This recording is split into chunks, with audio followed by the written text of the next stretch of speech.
Today on Polar Ice Creamery, we are going to talk about a sugar alcohol called erythritol, the pros and cons, and why you probably should just avoid it in ice cream.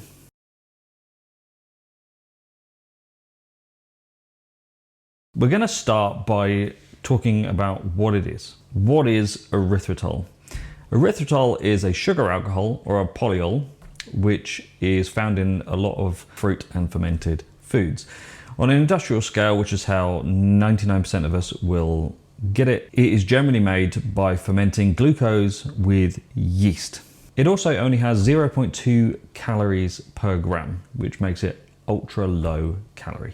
First, let's start at some positives about erythritol. The first one's got to be calorie content. It's ultra low calorie, so you almost can consider this a 0 calorie sugar substitute, which is excellent for those that are trying to manage weight loss or just be more aware of what they're eating. Another positive is it doesn't raise blood sugar levels or insulin levels, so it's also suitable for people that suffer with diabetes. Dental health is another thing. It's a big thing all over the entire world, or it should be. Erythritol has actually been proved to counter some of the bacteria that cause tooth decay, and it doesn't promote tooth decay like standard table sugar does. It's also a relatively tolerant sugar alcohol, meaning that those with a sensitive digestive system are generally able to tolerate this in normal amounts. Why is it not very good in ice cream? There are a few reasons why it's not very good in ice cream, and those are based on two things. One, erythritol recrystallizes once subjected to freezing temperatures.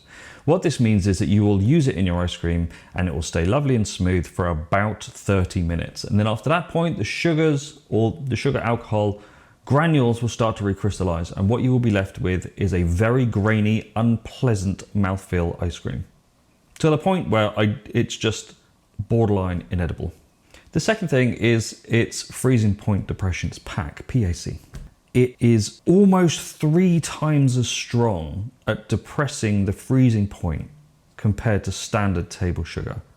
So if you the standard way to calculate this is giving table sugar a level of 100, and if it reduces the freezing point, then the number will increase. If it doesn't affect the freezing point, the number will decrease. So if it's dextrose, the number is about 180 to 190 PAC, which means that actually it's twice as good at depressing freezing point than standard table sugar. Erythritol, 290 to 320, which means that you can only use a maximum of 1/3 the amount of product in your ice cream because it will not freeze. If you were to substitute erythritol for sugar in any sugar ice cream and use the same amount, your ice cream will not freeze at all. You can put it in your freezer and it will stay liquid permanently. Another reason why it's not very good in ice cream is it has this ultra cold effect once frozen, which means that your ice cream will come out too cold. And you'll find this sometimes when you go and eat ice cream at a scoop shop that doesn't know what they're doing. They're just making a bulk product and selling it. And you take a mouthful, you take a spoonful, and it's too cold. That's what this does. Another reason why it's not very good in ice cream is because you can't use very much, you lose a lot of the essential solids required in an ice cream recipe. Sugar accounts for a lot of solids in ice cream, and solids is what contributes to the mouthfeel and creaminess of an ice cream product. If you can only use 1/3 maximum of that, then you lose all those solids from the rest of the sugar, which means you have to get those solids from somewhere else. That's when balancing an ice cream becomes very, very difficult. Is erythritol a safe thing to eat? Currently, in 2024, erythritol is considered safe across the world. FDA, the European Food Safety Authority, and the WHO all consider erythritol a safe food to consume. Recently, there have been some fears that erythritol may contribute to blood clots and future heart disease. So that is something that also needs to be considered.